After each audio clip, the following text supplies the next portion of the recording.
Buster Bartlett is a rare breed of man who took a gold star at Brooklands. There can't be many of them left now. So please show you. So please show your appreciation. Give Buster a good round of applause.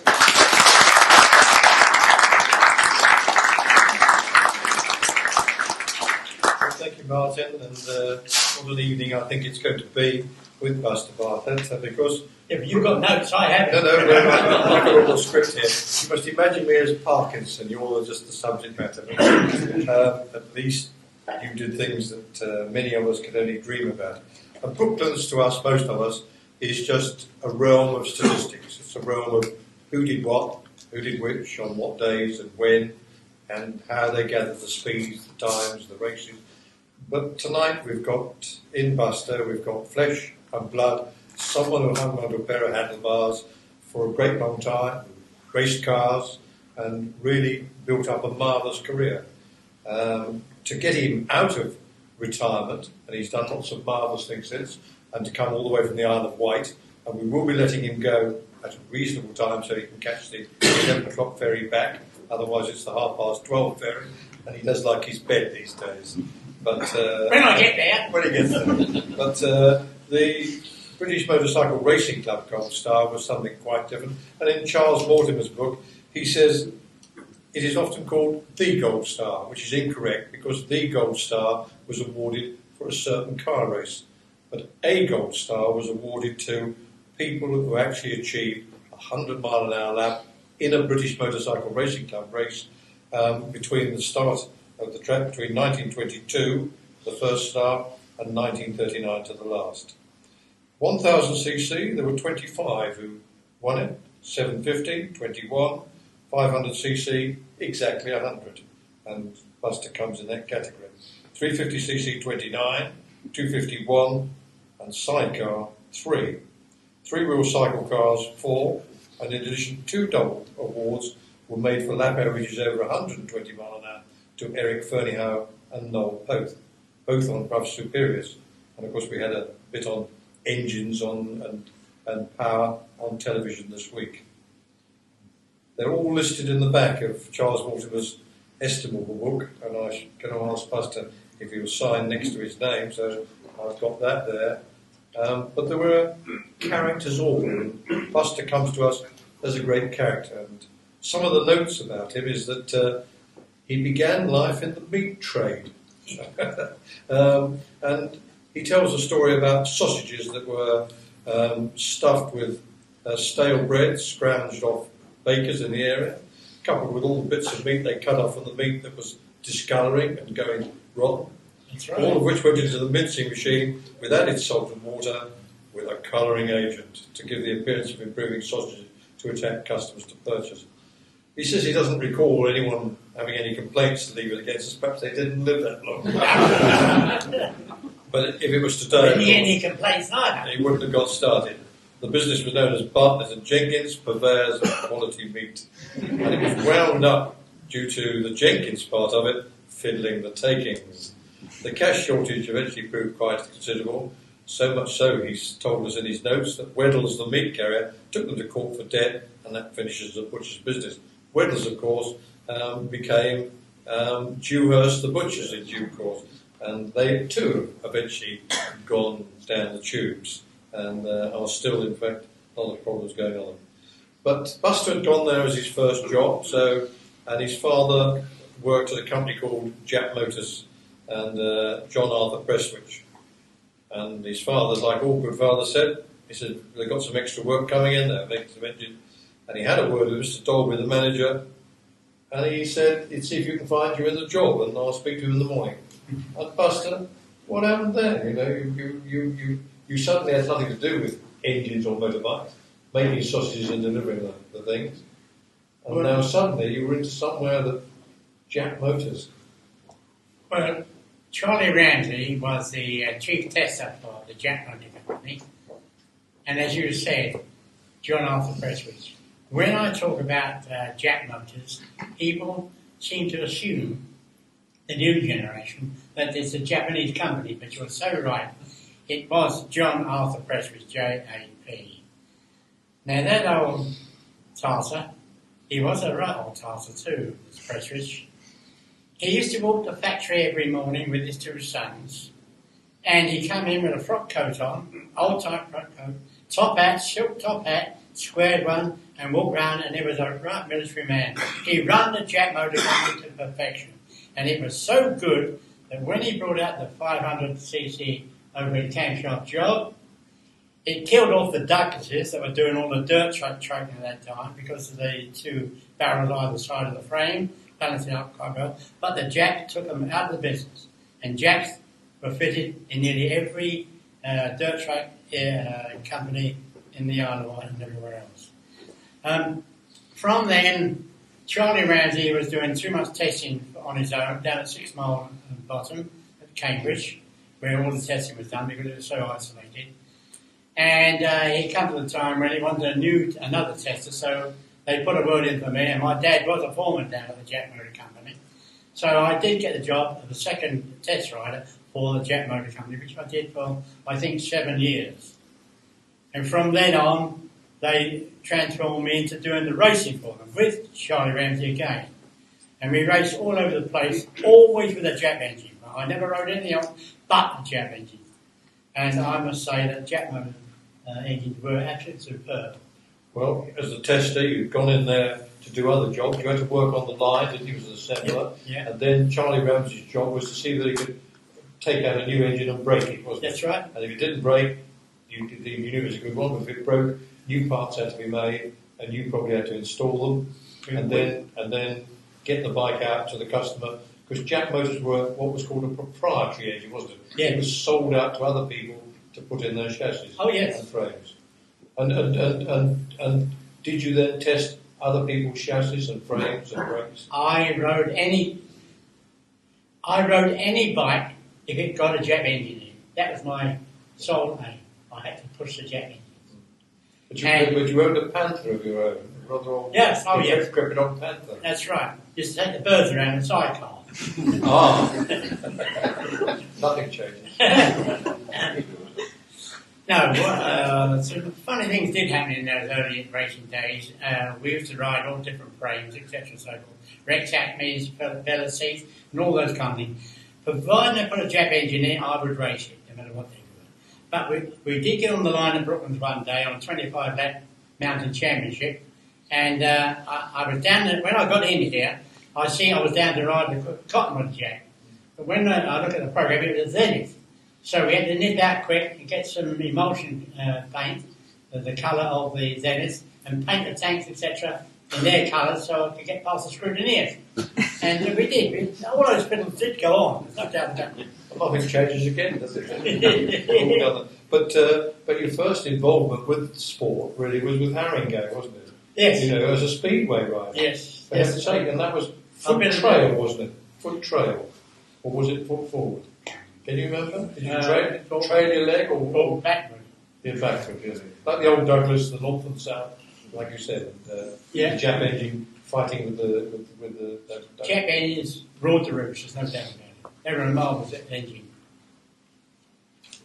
What else you got for me? Well, I've got a bit to worry. No, you've got to talk because and you describe a time when you had a match with Wembley, and you had Spike Rando, Billy Lamont, Gus Coon, and the Frogley brothers. Yeah. All characters we've only heard about. What were they like as men? You know, what were they like? Were they characters? Did they drink, chase birds? What were they doing? Because you must have been all fairly young at the time. Because that would have been about. That's it. About what year would that have been? Early 20s? 30. Really on a bit. I was very young. I was a first reserve, and my name originated from them, insofar as that some may recall, there used to be in the Haringey team 2 brothers, the Frogley brothers, Buster and Roger Frogley. Does anyone remember the name? Yeah. My God, you're old. I read about it. Yeah, it's all too young, hasn't it? Anyway, what did happen was Jack Blunt was the manager of the Haringey team at that time, and I was first reserve, And old man properly owned an airfield down at Uxbridge in Essex, and he was doing very well, training pilots, etc. And he said to the boys, you know, the business is growing so much, I can't control the aviation side and the farms. You'll have to back up your dirt tracking. So on the Saturday night programme, there was always a Busser and a Roger Frogley in there. But as the old man had said, come on boys, you've got to come out and do my business for me, they announced their retirement on Saturday night, and Jack Blunt said, well, we can't have a programme at a Busser, you're first reserve, you're Busser. That's how my name got out. Simple as that. And ever since then, apart from my mother, everybody called me Buster. In County, they say, Councillor Buster Bartlett, where is it? It doesn't sound good, I know, because I'm not a bruiser. It's just a nickname that was given to me. And what were your Christian names? My Christian name is Albert. Don't tell them, Albert Claude of all names. There you are. That's We'd have some fun over AC/DC, couldn't we? So it's AC Buster. But this bloke Frogley ran a flying school, didn't he? And an aerodrome. Oh, yes, yes. Which I think today is called Northolt. It's the same aerodrome. Yes. I checked it. And when you think that he ran, and aviation was enormously popular, wasn't it? Yeah. Rich people bought airplanes, as today we all buy cars. That's right. And the sky was fairly full of, all sorts of aircraft. And did you fly yourself at those times? No, I never flew myself. No. They put the pair of Christ up me, and the things I did go up in, I can assure you. Yeah. All right, so from Haringey and Frogley and the initiation into being Buster, to Rye House, where Yes. the home of modern speedway. What are your memories of Rye House? It was only a small track, but they did try to start up, but that didn't last very long, unfortunately. Didn't get the financial backing, like all things don't. And that wound up. But you were in the league in those days, weren't you? That's right. And so you were really riding, twice a week and practice on one day as well? Wednesdays and Saturdays are all. Yeah. That's right. And what sort of money could you earn? Oh, peanuts. Yes, but what? £1? £2?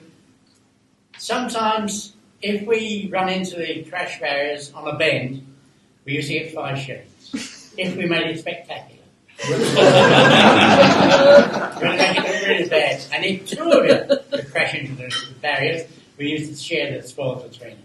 And that was our main source of income. It was actually putting on a crash Put on a crash job for a few months. So the crowd came to see the Yes, yes. The more you crash into, the more you got. You must have been very happy. But not with the money, of course. Because I suppose you learned how to fall off and do things. It didn't always fall off the right way, neither. And working on your bikes, did you do the work on knowing so much about engines, having been in part of a factory? Did you work on the bikes yourself, or did you? No. I was very fortunate. Vic Felgate was the chief tester at the Jet Motor Company, and because I was always pushing the jet engines, they nominated Vic Felgate to be my manager. And he was my manager, but paid for by the Jet Motor Company. So you I had a good team around me. It's a good team, so you could always get a fresh engine in and go quickly. Oh God, yeah, they did like 10 a penny. The more I raced them, the more I bashed them out, the more I got paid. Oh, what sort of crowds were they getting in those days at Speedway? And were you travelling all around the London area? 15,000. 15,000. Now's the day, 25, 30,000? 25, well, you have to work at it, I think, to get that many. But so Speedway Wednesday and Saturday, the rest of the time testing? Yeah. And some famous marks. Did you ever meet Bruff himself? Did he ever come to the factory and do his engine? Because did he get special engines for the Bruff? No. No, there was just stock proprietary engine. And you've listed Cotton, Yes. with the triangular frame, like Colin Seeley later produced for the Seeley. Zenith, you mentioned about changing the colour on the tank. Bruff Superiors, and the Morgan car. Yeah. Special engine for the The old front. twin engine called. Twin engine. Air called twin engine, yeah. Lead on his Morgan. Yes. And did you drive Morgans as well, test them? Only at the track. Test them, yeah. And a whole load of sidecar outfits as well. Yes. With Jap engines. Yes. So really, when they went out on the street, you or Charles Ramsey had tested them. That's And you were the only two tested at the time. Only Charlie and I tested. And was every engine tested? Yes, Without? yes, that was Vic Pelshit's job. Yeah. He was my manager while I was racing, but it was his job in the factory to test it all and be chief tester. And then you say you were encouraged to join the British Motorcycle Racing Club. Yes. At Brooklands. How were you encouraged? Did someone say there's some more money, or did you fancy road racing or track racing? No, I didn't fancy anything at all. It was, I suppose I was a bit of a scatterbrain driving around the block, as we used to call it, and someone said, you ought to go down to bloody Brooklands, you know, you do well down there. And that's how it started. And I went to Jack's and I said, you know, shall I do something for you? Charlie said, he knows what he's doing, and I did get taken on by him. So you got to start at Brooklands as we called them amateurs in those days, didn't we? Yeah. The amateurs and the. Oh yes, I came in. So you started as a novice amateur, did you? And I must say, the first time I rode around the track in front of the bloody life out. What can you remember about the nature of the track in those days? How were you sort of marshalled and shoved out and that sort of thing, and scrutineering? Can you remember anything about that at all? Scrutineers, yeah, scrutineers were very important. They did do a proper thorough job too. And they marshalled your machine before you got near the line. I can only recall that Ever White was the old star. Every White. Every White. He was the timekeeper as well. He would stand there and he was very meticulous for a second. Bump off you go. So that's how we carried on. So did you fall out with the scrutineers at all? Because you were having to fit, and I hasten to add it's here, that is the Brooklands can. That's it. It looks a bit like... I brought it tonight because that is an original Brooklands silencer. It's all my Jap engines. And that's the very silencer that Noel Pope come up the back of me in one race and tipped me arse over head. And that's the silencer. And that's where he caught me. Fortunately, he caught me on the near side, so he tipped me down, going with the contours of the track. So all I went and recalled is, I went flying down the side of the track, and there was the old, we used to have shoes, I think I called them in those days, all the way around. And they used to have chauffeur-type caps on, and with a yellow band round here, and a white jacket. And I can only remember, as I was catapulting down to him with the machine coming behind me, I went to right near one of these blokes. But, as you know, in the early days of Brooklands, we used to have, when the bell started for the race was going to start, the old amateurs would start going around the perimeter, in the perimeter all the time. So I was picked up pretty quickly. And you were well battered, weren't you? Yeah. Well battered. I was talking to Gordon Hatfield, who many of us know he's patched a lot of us up as a post-war motorcycle surgeon, and he named the doctor who probably operated on you at Weybridge Hospital. Possibly. Because you were well minced, weren't you, in that one? Yeah. Broke your leg. Ribs, ankle, teeth. I got 4 bloody teeth out of it, look. Yeah, it all happened in those days. Yeah. Yes. They were happy days. But your treatment and getting in the ambulance and getting to Weybridge was done very speedily, did it? The only thing I remember is that the nurse of the Jack Motor Company, when I was ready to be released, came and picked me up and said, about all I remember of that. The rest of it, well, Yes. forget it. And any compensation, as they call it, at the state No. I didn't think so. Didn't get a bloody thank you. Yeah. No apology from anybody. It's a different one. And so when you came back afterwards, you had almost a year off, didn't you? Yeah. And then you came back and started to do it all over again. Started to nudge your way up to fourth, third, second. Yeah. And I finished up as the war started. All the foreign competitors went home, the Germans and the Italians, and we were left naked for opposition, weren't we? So you were able to wipe things out. And could you earn money here at Brooklands? Could you earn a few bob? Well, they didn't pay me too bad. I used to get a bonus. The biggest bonus I got out of it, really, was my father being a foreman down at the Jack Motor Company. When I had the accident, my dad was the most popular man in the factory because he would say, how's your boy getting on? You know, my dad was quite proud of it. I don't even know I bashed myself to pieces. So that was my bonus, the dad. Was so proud. And could you get money out of the oil companies or the tyre companies? Yes. A little or a lot? In those days, the the representative would come round and say if they thought you were going to do well that day. They know by your handicap whether you're going to do all right or not. And they'd say, you're going to run on our chains. We used to have chains, tyres, all the bits and pieces that go with things. And I used to tell them, oh, yes, I'm using your stuff. Like, yes, I'm using your stuff. And I'd put it all in the back of our van. I'm going to take it home. I had a garage in Northumberland Grove, Tottenham. And on Sunday mornings, my team and myself, we'd open the garage up and flog all this stuff.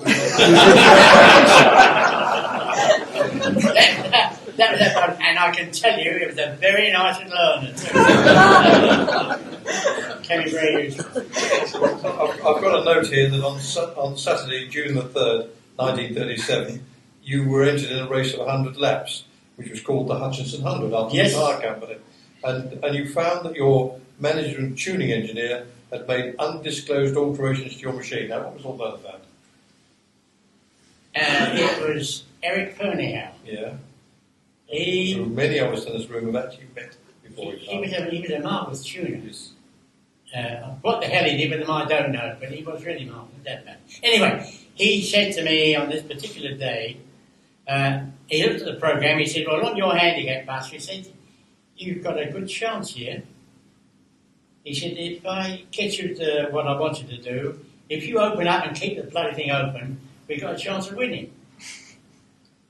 So, at that time, by the way, we used to have bookmakers. Yes, a long time. There's still another good, was it? There was always at least 30 to 40 bookmakers around by the bank. So they'd be just over here, yes, yeah. At the back. And I went down before, I was on the third race that day, so I went down to see what they were marking me up at, and Sun City Bucker put me up at 40 to 1. So Eric said, Christ almighty, if you keep that bloody throttle open, you'll win this. On your handicap. Were you in your leathers or just first? I was ready for my race, yes. So they knew you were a rider when you went down? Yeah, I was ready to go. So I went back and saw the boys, and they all said, oh, yeah, we'll have a bet on that. We all had a bet on it. And were those bookies annoyed when I did win the bloody race? They won. So they were a little bit out of it. So we all went and had some sherbet down at the Evandon Town Hall, the dance hall to do, and I met my wife, and that was it. You met your wife? Yeah, in the dance hall after day here. What round here or back in Tottenham? Back in Tottenham. Back in Edmonton. Oh, well, pretty Saturday far. night dance. So you met her and Yeah. get some happy times. And I was married for 63 bloody years. How was that? Yeah. So you made the bookies mad. But, Yeah, they were annoyed. And knocked back a few parts, had a good dance. Well, I think many of us have done that. You do that. And what else you got down there? Oh, well, no, absolutely. You've got to take some credit, but you're the one who's got to do the talking. And of course, with good tuners like Eric Ferniehow, who went on to break land speed records, didn't he? And broke Brooklands records on a constant basis. Right. And were you gradually working your way up towards this 100 mile an hour in that business? Did you have an idea to score a gold star? No, I just, once I got a push off, and I did have 2 good pushes.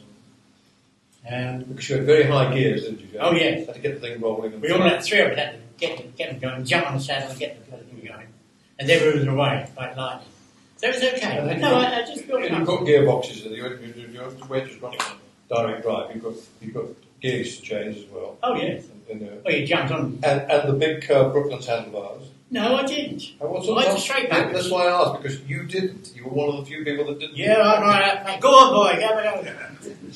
Yeah, so you appeared in that. And of course, we've got here your helmet on All the original stuff. Jap, and probably the most essential item that everyone at Brooklands wore is a body belt. Well, if you didn't wear that body belt, those who haven't been around Brooklands, I can assure you that if you didn't wear that body belt, all the bits that aren't fixed, you bloody well lose if you weren't careful. So we all wore a body belt. Well, I did anyway. I didn't want to lose any of my bits. And 2-piece leathers on the big lace-up boots. Oh yes, all that stuff. All done. Got me never chocolate lace him up. Too bloody tired. You just hooked them over. Yeah, I the took them arms, over and that that's was right. good. Yeah. Well, on that June the 3rd, 1937, the motorcycle says Gold Star Brooklands Mountain Championship Day. Now, was that special? Did that attract a big crowd? Was it Mountain Championship? Was it an atmosphere? The crowd did come there, Yes, big crowd. And I'll tell you what, some of the riders there were really ladies' men. There was old Ben Bickle and his brother Bickle. They had a garage in Archway Road, Holloway. And he was very much for the ladies.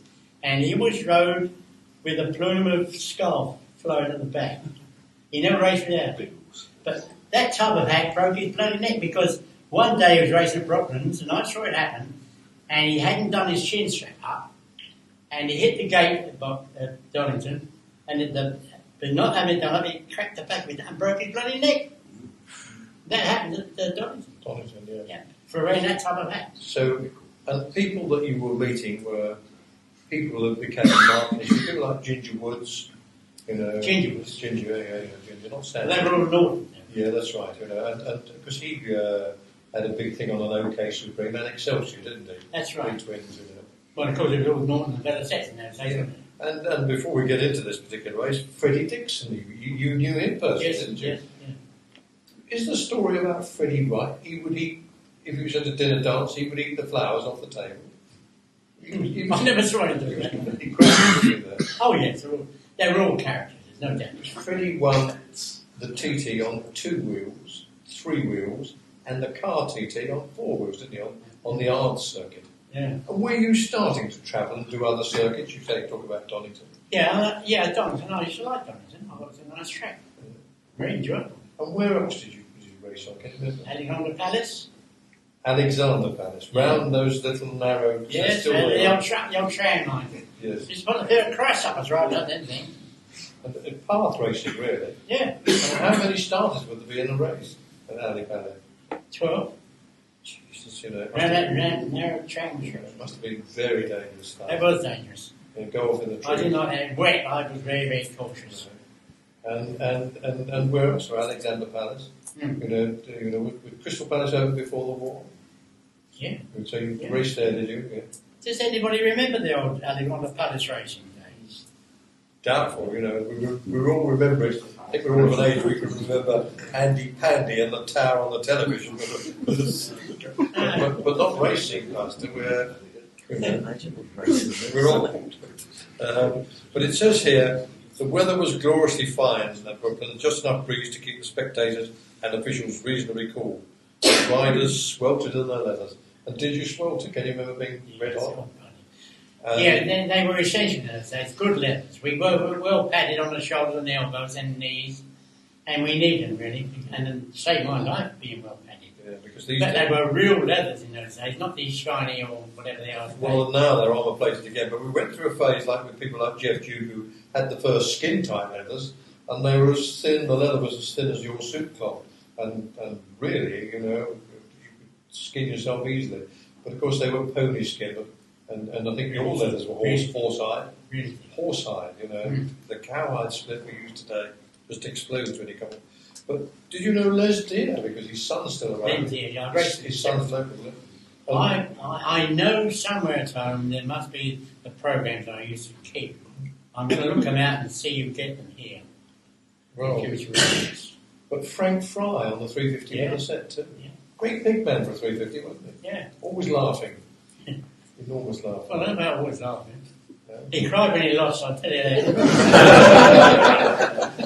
when you won a race, you earned money, but you didn't really earn any money for not coming second or third. No money from here. No. No money at all. No. Only if you were lucky with the bookmakers that I've said. You had to back yourself. Didn't happen very often. No. And did you have some wins as well in good places? Were you going back with some money sometimes? Now you've got me there. And other racetracks you were good at too? I didn't think I was good at. I used to enjoy myself, shall I say that. I was only interested, quite frankly, in any money I could earn. Yes. And you were still working at the Jack Factory? Yes. Yes. How long did you work at the Jack Factory? Until the war or after? 39. I think about 4 years. Because when I was working at the Jack Motor Company, the war started, as I've said, and all the foreign competitors went home. And we were drafted into munitions were. I had to leave the Jet Motor Company and go to the Standard Telephones by order of the government at that time, because I was a qualified engineer. And I was put in the tool room at the Standard Telephones at New Southgate, London, to do some precision grinding for the blind landing equipment for the aircraft. And that broke me right up from the Jet Motor Company. I then went to the Standard Telephones, and I stopped the Standard Telephones in their tool room, and in the finish, I was managing the foundry and various other model makers, etc., and inspection for 31 years. And I'm pleased to say I live on their pension they gave me today for 31 years of service at the Standard Telephones. I bet they're mad at that. I'm still mad enough to be a bloody councillor, working my guts out for the Isle of Wight. Yes, well, With no reward. Oh, Only kicked up the arse. no, there's a lot of but tough guys you raced against in this race. Noel Pope came out with a supercharged Brush Superior. Yeah. And David Whitworth, MD Whitworth. Yeah, MD Whitworth. Yeah. Whitworth. He was a Triumph man, wasn't he? You tried 494 Triumph. What the hell was a 494 Triumph? Well, he done very well on it. Very weird capacity there. And Webster on a 500 Vincent HRD. Yeah. So they were all there. And that was the time when HRD had their own engine, Yes, Stevenage, and then they took the jet engine, and I rode the HRD jet. Yeah, because the HRD engine was known as a plumber's nightmare, wasn't it? All external pipes. But once they put the jet engine in, it really sold. Started to go. A very popular bike. Yeah. And that was the first of the spring crank, wasn't it? Yes. HRD. HRD, as they got there. And you've got, it says here, AC Bartlett, OK Jazz, set a cracking pace. Can you wake him up? He's going to sleep there. We'll talk for another 5 minutes, and then we'll give them all a chance to go and fill their glasses up, and then come back, and that will give you another chance to get some more questions on. And it says here that Whitworth and Bartlett won gold stars for their efforts. So Whitworth 100.82 and yours at 103.33. And the actual gold star is here because it was always appended to a British Motorcycle Racing badge, and there it is, 1937. What a wonderful thing, Yes. Oh, the only beautiful thing is one in my family, because I've forgotten all about it, really. Well, they look after it for me. Well, I'll tell them. The last gold star I saw come up at auction went for 1,700 quid. So, There you go. He's still up the money. Gimme. So, Langford on the 498 Zenith, it says here, he raised the dust on the very inside of the track, and he got closer to the timekeeper's villa and made the flagman run for his life. Was he totally out of control? I think he was. Did people ride badly here and everywhere? Well, I thought so. I did at times. Did you? Yeah. And did you know? Because Noel Pope fetched you off. Did you ever? You all know, you race, you know very well. Once you can see that you're going to be something, you go for it, don't you? Go you don't care a bugger who's in your way. And people like famous names that we know from around this area, because he came from Farnham. Les Archer. Was he a big man, a little man? What was he like? Small man. All You you didn't have to be big to race it. The lighter you were, the better you were. Yes. And how heavy was your racing weight in those days? 10 stone? No, I was about 12. About 12 That's stone. right. About 12. I've been pretty normal on it. So you're pretty burly for it. Yeah. And so, with all these marks about, what sort of atmosphere had Brooklands got? Was it well organised? Did you all do what you were told? I think it was absolutely marvellous. I really do. Particularly, when the racing started, it was very regimented. The old bell would go, and you knew you was at the race, and everybody stopped and knew. You had a bell like a horse race. Yeah. Oh yeah. Everybody could hear it. Over your helmet, you sometimes wore colours, didn't you? Your silk caps. Oh yes. Did you have any particular colours, or were they the colours of your bike? Anything. No, But it was silk caps and things like that. Yeah. And controlling a bike around here, because you were going a fair old lick all the time on girder forks, weren't you? Solid back end. Yes. Well, And how many of those who have driven from Brooklands know the pressure your body's put under, because it was not an easy track to ride over. If you did a 25 lap, anything beyond a 25 lap race, handicapped or otherwise, when I found that I'd done 25 laps or more around there, on that weekend, we always raced Saturday afternoon, didn't we? Mostly, yeah. It was Saturday afternoon. My wrists and my hands were swollen twice the size they are. And they'd take a week from go down. It must have been because I used to ride like that. I think it's clinching like that, swelled everything up. And it was, it was really in trouble. Like tendonitis you get, yes, or God knows what it whatever was. it's called in those days. Probably just called swelling. Maybe I've done better if I've been down there, but I was up there. And fuel, were you all on standard gas or were you on, no? No, but the most exciting time I had, I was designated to ride, use the ROP, Russian oil product. And I don't know if you know, or any of you knew, at that time when we brought it over here, it did stink like hell. Rotten old apples. It stank, did it? And when you got in your leathers, oh Christ, everybody, oh, get away from me for Christ's sake. It stunk. ROP it was called. Yeah. And it was doped petrol, was it? Yeah. Was it pure petrol? Yeah. And it gave you more horsepower. Well, I never found a complaint of it, but And it did stink. kept the engine clean, that was a strict Yeah. engine. Yeah. And more power, more speed, everything. Yeah. But I think everyone here has got this idea that Brooklands was really rough, totally rough, and people went out there for 100-mile races, didn't they? You did. Yeah. And we paid it, the dividend, didn't we? My God, we did. So you must have got off fairly knackered. Yeah. But at the same time, it's sport, and we did enjoy it. There was nothing else for people to do. There was nothing else, or not much else, for people to come and see. That's why you got good crowds. Because was society fairly dull then in pre-war days? Without much sport, was there not much to do other than speed Not much else to do. We did get very, very good crowds here. It was a pleasure to be here. Yes, because that's really what kept it going, the income, Yes. wasn't it? Yes. I hope it carries on being successful. I understand there's moves to improve what we've got here now. I hope to God you're right. Well, it's marvellous to have someone who actually rode here. It's absolutely wonderful. But now we're going to give everybody exactly 10 minutes to fill your glasses up, and we'll come back and do it all again, and we'll carry on with the story. Meanwhile, I know that you'll want to just say, isn't he doing a good job?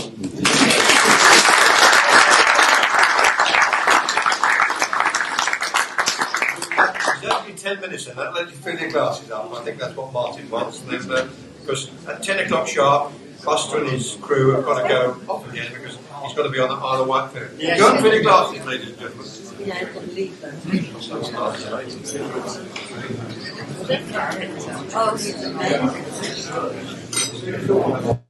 You remember that we have known, because I've got the paperwork in front of me, and Buster knows, that the years we've covered, so that we've got it because it's been recorded, really ranged from about 1932 onwards to 39. Because Buster really started riding here about 34, and 35, 36, 37 were great years, and then of course 37 was when he got his Gold Star. So, and we've got his daughter here as well, and members of the Isle of Wight Mafia here, so it's a good crowd. So that will explain that. We'll try and bring in the years more. And now, Buster, having got your Gold Star, what did that do for you personally? Because you have said in a piece that I've got here that it made you very welcome as a racer wherever you went. It was established that if you all Gold Star holders, not just me, all Gold Star holders, if they won their Gold Star, they were entitled and invited to most events wherever they were, free of charge. It was a little bit of buns that was added on the job. Did you ever get paid staff money before you No. did that? Never got any expenses? Just money from the oil and tyre and chain You people. might get a glass of lemonade or something. But when you were going around on the racing circuits, you were requested by a family called Langley to go down to what we now know as the Kersal at Southend on the Sea. Yeah, correct. How did all that start? What was the sort of approach made? 'Cause you hadn't done any of that sort of riding. Tell us what it was. Somebody got me to ride What was the two-stroke in those days? Francis Park. Oh, Scott. Anyway, Well, a Scott or something like that. it was a two-stroke motor, and as you know, it revved like hell. And I had a pal who went down to the Kurzweil at Southend on a Saturday evening, and he got me to go down and see what went on. He showed me what to do, and I thought, well, the racket it made, and the enjoyment people seemed to take out of seeing it go down there, got me to have a go at it. Wall of Death. Yeah, they call it the Wall of Death. It was Fear. owned by the Langley brothers. So I don't know whether they owned the park or just the Kurzweil park. I don't know. But I worked there for a couple of years. And as you may have known, the Wall of Death was a great cylinder type of built like that, Of wood. with wooden slats all the way around. Made in. Somebody tonight said they had wire netting around it. Big wire netting to keep the plastic to the. We at Southend had bits of rope and kept on. But as you drove round and go inside, the noise of travelling over the slats was making a hell of a bloody round. What was the smell? They'd all rattle. Yeah. What was the smell? And the smell from the casserole, which we had to use, obviously. People used to love that, the smell and the noise. Today, it'd be an environment for stop, wouldn't it? But then, that was what they wanted. And they used to enjoy that. God knows why, but they did. No wonder your hearing was famous. Yeah. Oh, the bloody, no, I had a VT bomber coming, not that bloody year on that. Yeah, me too. But the two strokes would go like that, and you actually rode them and performed there. Yeah. You became a performer. Yeah. Sitting on the handlebars, I hear. Yeah, until the And, jack and standing on the saddle. I heard you did. Well, any lark up. Yes, any lark. And did the Langley people pay you to do that, or you to do Oh, yes, they gave me a small salary. A small fee. Paid my fares. We never want to know how much, but because that's your business. But the whole idea that a motorcycle could be a speedway rider, a track rider, a wall of death rider, and get a little bit of money from it all and make a living on top of being part of it. I got by somehow. And then, of I course, was never rich. No, never rich, no.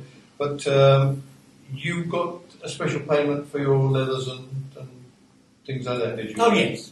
Yeah. Yes, I cleared all my expenses. Because it says you got a small payment for leathers, reinforced trousers. Does that mean that you fell off a few times on the practicing going around?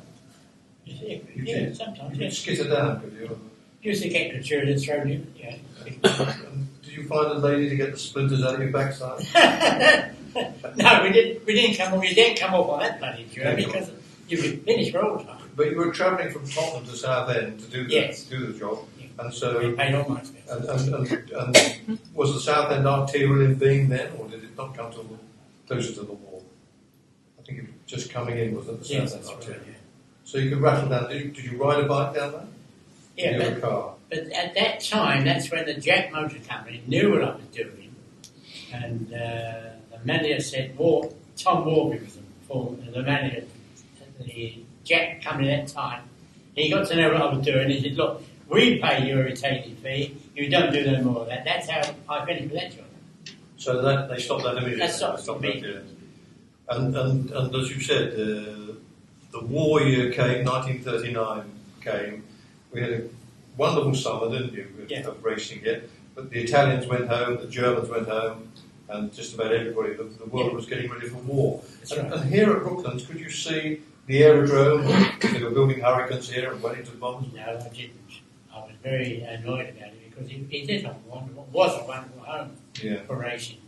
A spectacular home for racing. Yes, and it could have been maintained, kept. Well, I would have hoped so. But it became an aerodrome and a magician's place, and Barnes Wallace came here, didn't he? He had. Yes, and the Hammonds came here, and eventually British Aircraft Corporation. But you describe in some detail the antics of Noel Pope, and those of us who are old enough can remember him working at Comerford's down the road as a salesman. He tried to sell me a bike once. Did he? Failed dismally. Well, as you know, he was the exponent with the old supercharged brush Superior. I want you to tell us about the supercharged brush Superior and the antics on it. Well, he was a real character, and he did know what to do with his brush. I was in a race with him, and I got about a minute 15 seconds handicap from him because he was supercharged from myself and Dick Whitworth and all that, Nob, Tinsel. And you knew where he was with a roar. This bloody bruck he was running. And one day, with a 25-mile championship race, I think. 25 lap handicap. Yes. And I could hear him at the back of me, and I was told by my lap score to get going a bit faster. So I speeded up. At the same time, he speeded up. And as he come to my arse, he touched my fishtail here and tipped me arse over it. Yeah.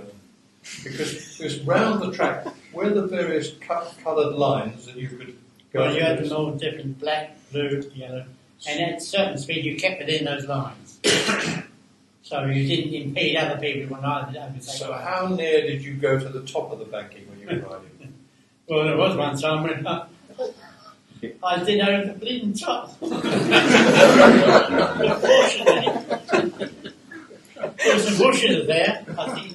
We went up there the other day. My family took me up to see the accident spot. Yes. And there were some bushes there. On the Weybridge banking. Yeah, that saved me again. Yes, and the bushes are now trees, are I didn't do that again, I can assure you. I only did it once. That was enough. And you frightened yourself silly on that. The very price up, man. Yeah.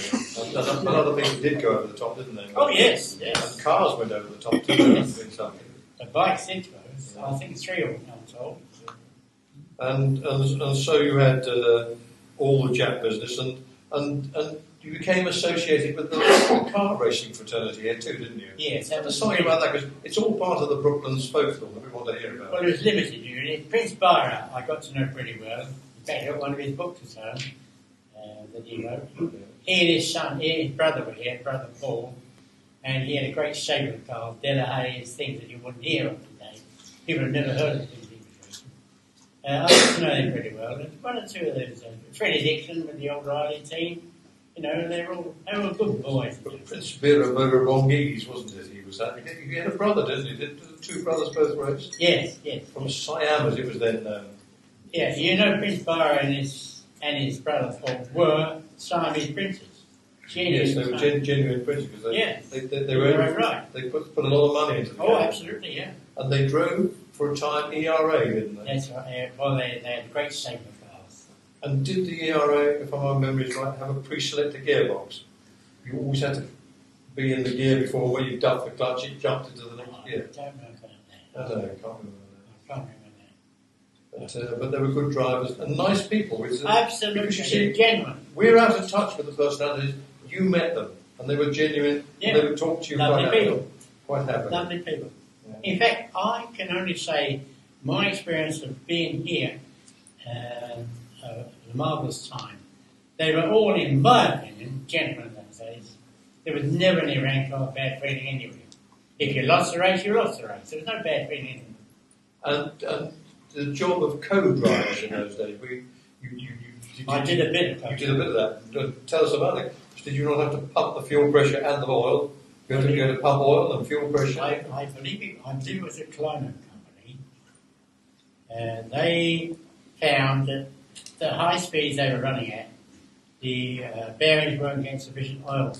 So there was a company made Amar who made up a special little pump to supply more oil to the bearings. And they feed up a little contractor on the side of the co-driver's plate. They used to pump the bloody oil through to give him more pressure. At speed? Yeah, Once sure. you go. And you couldn't forget to do it? Oh, no. I mean, So if you it sees up. and there were no such things as seatbelts, were there? No. Seatbelts. Just hanging in. The curse of the So day. you're hanging in with one hand and pumping like crazy with the other. No, the co-driver did all the work. Co-drivers. Yeah. Co-drivers did that. The driver drove. But the co-driver still had to hang in, didn't he? Keep himself on his seat because Oh, yeah. the track was trying to bounce him out with it. Yeah. And you did that as well. Did anyone ever tell you you were a bloody man? No, all been told him man along many times. I am really bloody mad. You said Freddie Dixon told you he was going to retire and emigrate.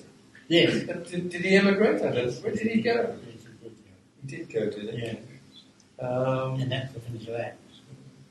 And then, of course, the war came, and you have said in your memoirs that you were one of the first people, really, anywhere around to have a television set.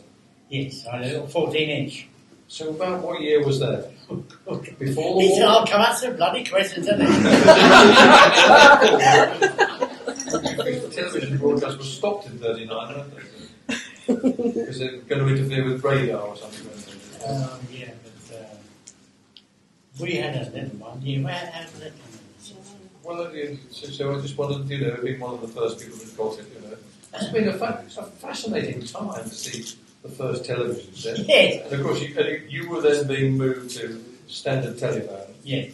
as a tool room man, and you must have seen the war drove on technical advances, didn't it? Oh, yeah. So fast and hard.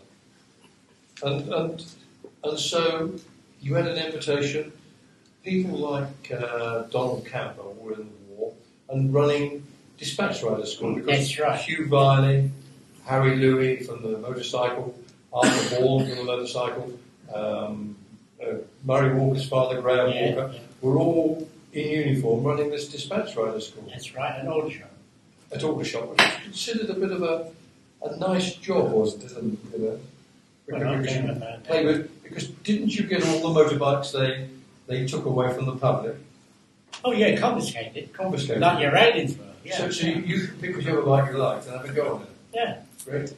Tell us something about that. And did you meet Donald Campbell? Yes, but as you are aware, munitions were the most important thing to do. So I only spent about 3 weeks down there, and I got drafted back to Standard again. Yeah. So then I went back to Standard, but then I got the job in the Standard telephones because they wanted to keep the bombers and the workers going while the bombers were coming over. Some silly bugger in the government thought that if we had a motor going around the yards, the factory grounds, with a 5mm Ciscano 3-gun gun on board, as the wardens up top used to say, there's stuff coming over from Dover, we used to have to put shells down this bloody old gun and fire up in the sky, fire at nothing, but that did, they said, keep the workers going at their work. And did it, or did the workers all think, Well, what are the nonsense? I can only say it turned out to be a bloody calamity because we worked on 3 shifts. And it wasn't my shift. I was with 6 other gunners. So, well, we weren't gunners. We were just workers manning this bloody outfit with no training. And one silly bugger forgot to bring the gun down and shot the bloody thing through the cab. So they really and it wasn't our gang. But no, it didn't cause any damage. They said no more of that. That's the kind of thing. I expect some of you to know what we got up there in the war yet. Bloody stupid things we were doing, weren't we? But anyway, that's another Operation part of London that was pretty heavily bombed. North wasn't it? London, yeah. And you Whetstone wasn't and it? you were working shifts, so you Oh yeah, you 6 or 2. you'd see the worst at night and then see the rubble. Yeah. But your factory wasn't hit. Oh Christ. It was. Hit. Only By the V2, yeah. Reservoir definitely is here now. I was on a grind. If you don't, but I don't want to bore you, but I was on a grind machine, and we used to have to face off these things they use on the blind landing equipment. And I got a big steel cabinet down here on my side, feeding my stuff to a machine, to the grinding machine. And we got the order, lie down, lie down, lie down. Well, I couldn't lie down. I've got trays of work everywhere. So I just bent my ass down towards the gate, and the bloody thing come down the chute as the 4 flights down, straight down the chute, hit the ground floor, and blew me all over the bloody face. And I couldn't have 2 bloody black backsides. That's all I got. So I was very lucky, and I was getting the bloody door. And after, did you go back to motorcycling at all? No. You drew the line. I drew the line. I said I'd have my bit, that's it. You decided that was it. And did you play with fast cars or anything like that? Did you race? Oh, I bought that. I got in with an old car company, by the name of Chapman Brothers, and I worked for them, and we bought, they used to buy old bangers in, and I bought an old banger. I don't think it's going to interest people about that, will it? No, I won't say it, but we did at that time buy bought an old 3-cylinder air-cooled Rover. I don't suppose any of you ever saw one, did you? 3-cylinder Rover, air-cooled. And I bought an Eric Campbell. Have you heard of Eric Campbell car? Well, I bought one. It's got a radiator like the Rolls Royce. Very nice. Anyway, don't worry about that. Just wondered, but you personally, had you got a family then at the end of the war? Did you decide because of that, or what made you actually stop? It's very hard. A lot of people in this room still play with motorbikes all their lives. You know. Yeah, I wish I had the time to. I would. Yes, and so you went on right to the end of your career with the Standard Telephone, and then you emigrated, did you, to the Isle of Wight? I went. Yeah, the family went up to the Isle of Wight for a holiday, and we had a marvellous holiday over there with the weather. It was absolutely superb, as it is most times. And I said to Hazel, "Well, I'm not going to go back. I'm finishing with life up in London. I'm stopping over here." She said, "Well, so am I, Dad," and that's it. Then I went to the Isle of Wight, and I started up a company called the Island Domestication Company, which sold papers and napkins and what have you. I had a mammoth operation sometime after starting that business, and I was at death's door at one time. In fact, I remember waking up from the operation and bloody bottles everywhere, and masks on. I thought, "Oh Christ, I must have died," but I didn't. And here I am today. You are today, and you're obviously still very proud of the Isle of Wight because you wear an Islander aircraft. Yeah, I'm still trying to promote the Isle of Wight to become airborne. I'm taking a big job to do it, but I think I'll win in the long run. You still think flying has got and small aircraft flying has got a big future? Well, we need the people to come from Europe. We bring the money over to us. We're very hard on the money on the Isle of Wight. Yeah, Really? the economy is really dicey. I thought it was like Guernsey, full of rich people. Well, we're not rich, I'm going to assure you. We're bloody poor. We don't know anybody that night. How do we? No. But as a councillor now on the Isle of Wight, you bring that long-term knowledge, and you're still working, still going on at things, and still bringing to that vitality that you had when you raced, because you must have had that keenness and vitality to do everything right through your life. I've got that, but they call me a bloody nuisance over here, I'll tell you that. I'm asking too many questions. Well, like I'm trying to do to you today. Yeah, you've done very well. Well, time marches on, and I think really that for a great Brooklands hero, someone that you can actually see, touch and feel, as of cold statistics and in a book, I think we've had a great evening. So, Buster, thank you very much. Well,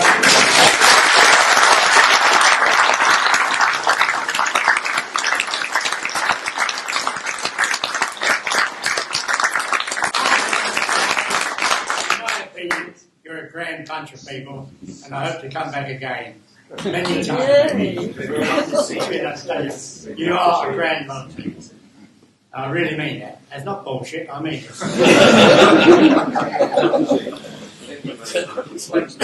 Thank you. You alright? Before we go, I think Buster is going to present on loan to the museum his helmet and his gold star and the belt. So Stuart John, who is one of the trustees of the museum, please will you come forward and accept these items on behalf of the museum.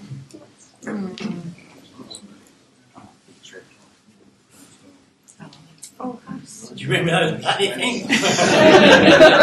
You wear them for safety and break your bloody neck. Oh, it's you. You are my friend. All right, I'll give it Look after them. Look after. Thank you so much. And if you go riding at all, wear them. It's a pleasure.